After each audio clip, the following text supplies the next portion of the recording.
भगवान श्री कृष्ण ने कहा, हे अर्जुन, चूंकि तुम मुझसे कभी ईर्ष्या नहीं करते, इसलिए मैं तुम्हें यह परम गुह्य ज्ञान तथा अनुभूति बतलाऊंगा, जिसे जानकर तुम संसार के सारे क्लेशों से मुक्त हो जाओगे। यह ज्ञान सब विद्याओं का राजा है, जो समस्त रहस्यों में सर्वाधिक गोपनीय है। यह परम शुद्ध है और चूंकि यह आत्मा की प्रत्यक्ष अनुभूति कराने वाला है, अतः यह धर्म का सिद्धांत है। यह अविनाशी है और अत्यंत सुखपूर्वक संपन्न किया जाता है। हे परंतप, जो लोग भक्ति में श्रद्धा नहीं रखते, वे मुझे प्राप्त नहीं कर पाते, अतः वे इस भौतिक जगत में जन्म मृत्यु के मार्ग पर वापस आते रहते हैं। यह संपूर्ण जगत मेरे अव्यक्त रूप द्वारा व्याप्त है। समस्त जीव मुझ में है, किंतु मैं उनमें नहीं हूं। तथापि मेरे द्वारा उत्पन्न सारी वस्तुएं मुझ में स्थित नहीं रहती। जरा मेरे योग ऐश्वर्य को देखो। यद्यपि मैं समस्त जीवों का पालक हूं और सर्वत्र व्याप्त हूं, लेकिन मैं इस विराट अभिव्यक्ति का अंश नहीं हूं, क्योंकि मैं सृष्टि का कारण स्वरूप हूं। जिस प्रकार सर्वत्र प्रवाहमान प्रबल वायु सदैव आकाश में स्थित रहती है, उसी प्रकार समस्त उत्पन्न प्राणियों को मुझ में स्थित जानो। हे कुंती पुत्र, कल्प का अंत होने पर सारे प्राणी मेरी प्रकृति में प्रवेश करते हैं और अन्य कल्प के आरंभ होने पर मैं उन्हें अपनी शक्ति से पुनः उत्पन्न करता हूं। संपूर्ण विराट जगत मेरे अधीन है। यह मेरी इच्छा से बारंबार स्वतः प्रकट होता है और मेरी ही इच्छा से अंत में विनष्ट होता है। हे धनंजय, ये सारे कर्म मुझे नहीं बांध पाते। मैं उदासीन की भांति इन सारे भौतिक कर्मों से सदैव विरक्त रहता हूँ। हे कुंती पुत्र, यह भौतिक प्रकृति मेरी शक्तियों में से एक है और मेरी अध्यक्षता में कार्य करती है, जिससे सारे चर तथा अचर प्राणी उत्पन्न होते हैं। इसके शासन में यह जगत बारंबार सृजित और विनष्ट होते रहता है। जब मैं मनुष्य रूप में अवतरित होता हूँ तो मूर्ख लोग मेरा उपहास करते हैं। वे मुझ परमेश्वर के दिव्य स्वभाव को नहीं जानते। जो लोग इस प्रकार मोहग्रस्त होते हैं, वे आसुरी तथा नास्तिक विचारों के प्रति आकृष्ट रहते हैं। इस मोहग्रस्त अवस्था में उनकी मुक्ति आशा उनके सकाम कर्म तथा ज्ञान का अनुशीलन सभी निष्फल हो जाते हैं। हे पार्थ, मोह मुक्त महात्मा जन दैवी प्रकृति के संरक्षण में रहते हैं। वे पूर्णतः भक्ति में निमग्न रहते हैं, क्योंकि वे मुझे आदि तथा अविनाशी भगवान के रूप में जानते हैं। ये महात्मा मेरी महिमा का नित्य कीर्तन करते हुए दृढ़ संकल्प के साथ प्रयास करते हुए मुझे नमस्कार करते हुए भक्ति भाव से निरंतर मेरी पूजा करते हैं। अन्य लोग जो ज्ञान के अनुशीलन द्वारा यज्ञ में लगे रहते हैं, वे भगवान की पूजा उनके अद्वय रूप में, विविध रूपों में तथा विश्व रूप में करते हैं।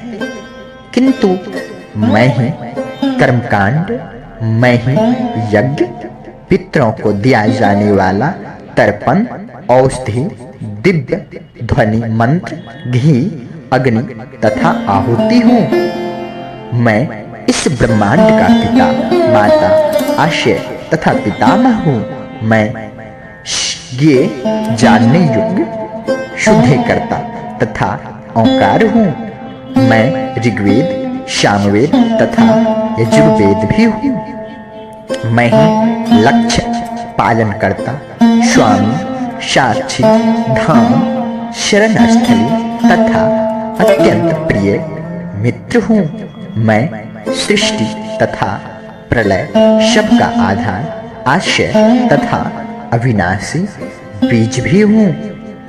हे अर्जुन, मैं ही ताप प्रदान करने वाला हूँ और वर्षा को रोकता तथा लाता हूँ। मैं अमरत्व हूँ और साक्षात मृत्यु भी हूँ। आत्मा तथा पदार्थ, सत्य तथा असत, ये दोनों मुझ में ही है। जो वेदों का अध्ययन करते तथा सोमरस का पान करते हैं, वे स्वर्ग प्राप्ति की गवेषणा करते हुए अप्रत्यक्ष रूप से मेरी पूजा करते हैं। वे पाप कर्मों से शुद्ध होकर इंद्र के पवित्र स्वर्गिक धाम में जन्म लेते हैं, जहाँ वे देवताओं का सा आनंद भोगते हैं। इस प्रकार जब वे उपासक विस्तृत स्वर्गिक इंद्रिय सुख को भोग लेते हैं और उनके पुण्य कर्मों के फल छीन हो जाते हैं, तो वे फिर इस मृत्यु लोक में लौट आते हैं। इस प्रकार जो तीनों वेदों के सिद्धांतों में दृढ़ रहकर इंद्रिय सुख की गवेषणा करते हैं, उन्हें जन्म मृत्यु का चक्र ही मिल पाता है। किंतु जो लोग अनन्य भाव से मेरे दिव्य स्वरूप का ध्यान करते हुए नित्य निरंतर मेरी पूजा करते हैं, उनकी जो आवश्यकताएं होती हैं उन्हें मैं पूरा करता हूँ और जो कुछ उनके पास है उसकी रक्षा करता हूँ।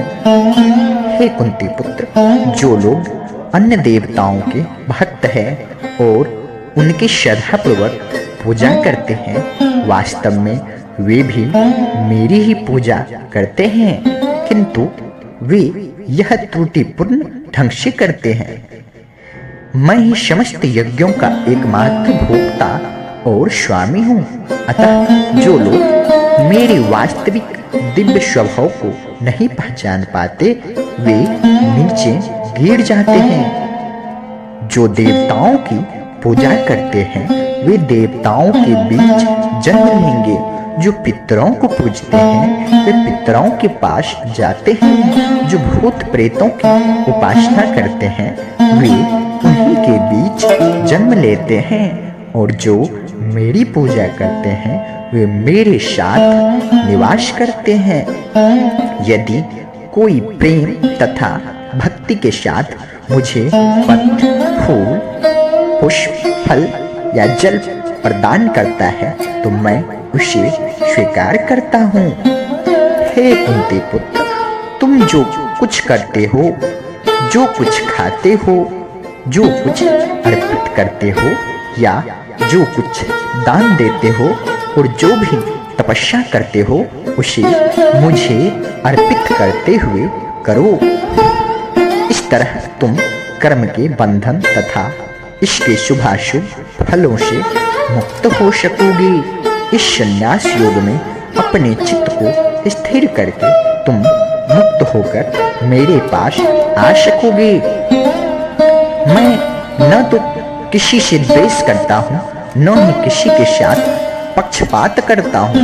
मैं सबों के लिए संभव हूँ, किंतु जो भी भक्ति पूर्वक मेरी सेवा करता है, वह मेरा मित्र है मुझ में स्थित है, वह मुझ में स्थित रहता है और मैं भी उसका मित्र हूँ।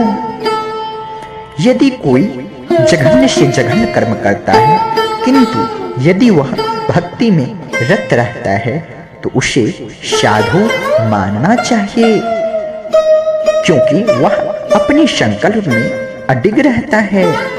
वह तुरंत धर्मात्मा बन जाता है और अस्थायी शांति को प्राप्त करता है। हे कुंती पुत्र, निडर होकर घोषणा कर दो कि मेरे भक्त का कभी विनाश नहीं होता। हे पार्थ, जो लोग मेरी शरण ग्रहण करते हैं वे भले ही निम्न जन्मा स्त्री, वैश्य तथा शूद्र क्यों न हो, वे परम धाम को प्राप्त करते हैं। फिर धर्मात्मा ब्राह्मणों, भक्तों तथा राजर्षियों के लिए क्या ही कहना। अतः इस क्षणिक दुखमय संसार में आ जाने पर मेरी प्रेम भक्ति में अपने आप को लगाओ, अपने मन को मेरे नित्य चिंतन में लगाओ, मेरे भक्त बनो, मुझे नमस्कार करो और मेरी ही पूजा करो। इस प्रकार मुझ में पूर्णतया तल्लीन होने पर तुम निश्चित रूप से मुझको प्राप्त होगे।